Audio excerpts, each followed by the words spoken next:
Today, more than half of the world's young people live in the Asia-Pacific region. That's 60% of all people between 10 and 24. Their potential and their contributions are critical to the current and future well-being of the whole planet. Unfortunately, many of these young people face sexual and reproductive health challenges that can hold them back. Pregnancy-related complications are one of the leading causes of death for girls between 15 and 19 among developing countries.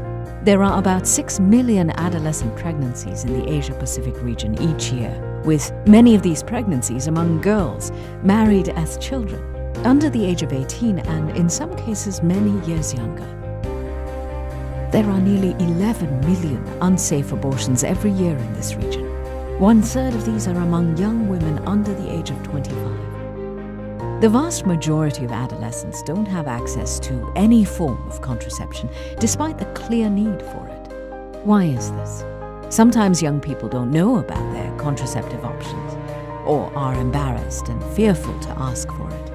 And in some countries, laws prohibit the access of sexual and reproductive health services, including contraception, to unmarried people. In the Asia-Pacific region, there are 500,000 young people living with HIV. 95% of the 10,000 new infections among young people every year occur among certain groups. Yet only 30% of young men and less than 20% of young women have comprehensive knowledge of HIV.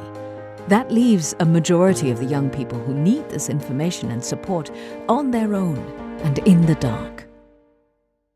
Look, there is no single solution, big or small.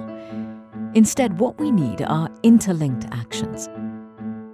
Let's start with something fundamental: comprehensive sexuality education, which is age-appropriate and non-judgmental, is accurate and delivered by trained teachers, and is supported both in and out of schools. But comprehensive sexuality education will not work if there are no youth-friendly sexual and reproductive health services and counseling. And that must be private and confidential, affordable, accessible to all, delivered by trained providers. To enable young people to access these services, we must enact laws and policies that respect and protect their sexual and reproductive rights by ensuring their access to contraception and removing barriers based on age and marital status. Here's our responsibility to improve young people's sexual and reproductive lives. We need to support comprehensive sexuality education.